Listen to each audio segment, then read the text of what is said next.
श्री स्वामी समर्थ. तुम्हा सर्वांचे श्री सखी या चॅनलमध्ये मनापासून स्वागत. प्रत्येक महिन्याच्या कृष्ण पक्षातील शेवटच्या तिथीस अमावस्या असते. अमावस्या ही लक्ष्मीकारक असते. वर्षातील सर्वात मोठी अमावस्या म्हणजे ज्येष्ठ अमावस्या. या दिवशी अनेक शुभयोग बनत असल्याने या दिवशी केल्या जाणाऱ्या सेवा उपायांचे महत्त्व देखील अधिक असणार आहे.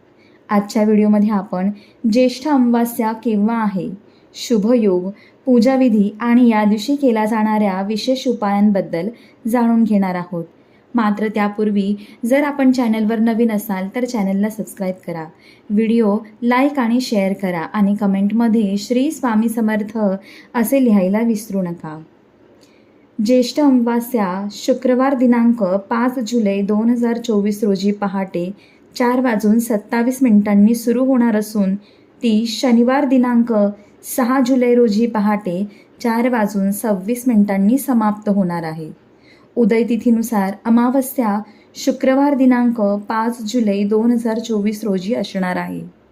5 जुलै रोजी सकाळीच दुर्लभ ध्रुवयोग बनत असून तो दुसऱ्या दिवशी पहाटे 3:49 असणार आहे. या वेळेत केल्या जाणाऱ्या स्नान आणि दानाचे अमोघ फळ प्राप्त होणार आहे. म्हणून सकाळी लवकर उठून गंगाजल मिश्रित किंवा पंचगव्य मिसळलेल्या पाण्याने स्नान करावे.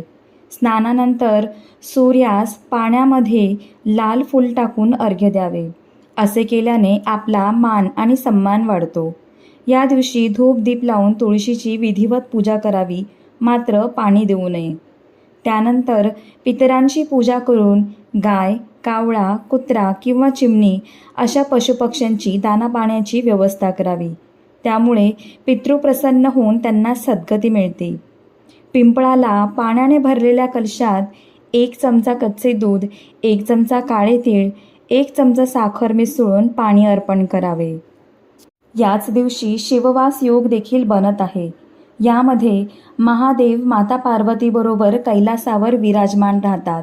यावेळेस महादेवांना रुद्राभिषेक केल्याने आपल्या सर्व मनोकामना पूर्ण होतात.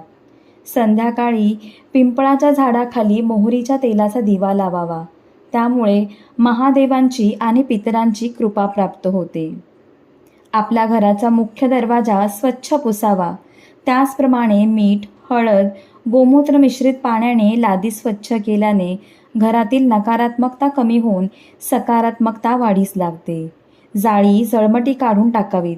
त्याचप्रमाणे दुकानातील देखील जाळी काढून टाकून साफसफाई करावी आणि लादी स्वच्छ करावी.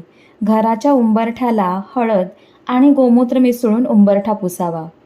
दर अमावस्येला घराच्या जवळपास मारुती, शनी, नवग्रह किंवा काळभैरव मंदिर असल्यास नारळ आणि खडीसाखर ठेवून त्यांचा मान सन्मान करावा.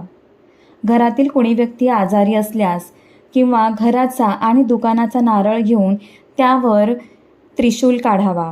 हा त्रिशूल शेंदुराने नारळावर अशा पद्धतीने काढावा की जेणेकरून त्रिशूळाची 3ही टोकं नारळाच्या शेंडीच्या बाजूने असतील. अशा या नारळाचा आजारी व्यक्ती किंवा घरावरून किंवा दुकानावरून उतारा करावा. असे हे उतारा केलेले नारळ आपल्या डस्टबिनमध्ये किंवा ओसाड जागी टाकावे, जेणेकरून कोणाकडून ओलांडले जाणार नाही. त्यानंतर आसोला नारळ किंवा कोहळे किंवा गोरक्ष चिंचा आणून त्यावर प्रत्येकी 1 माळ श्री स्वामी समर्थ, श्री दत्त बीज मंत्र, शाबरी मंत्र, 11 वेळा नवनाथ मंत्र, 11 वेळा कालभैरवाष्टक, 11 वेळा वल्गा सुक्त म्हणून लाल कपड्यात संरक्षण यंत्रासह घराच्या, दुकानाच्या किंवा ऑफिसच्या मुख्य दरवाजावर बांधावं. या दिवशी परान्न घेऊ नये. झालेली सेवा स्वामींच्या चरणी रुजू करते आणि आजचा व्हिडिओ इथेच थांबवते. पुन्हा भेटूया अशाच एका नवीन व्हिडिओसह. श्री स्वामी समर्थ.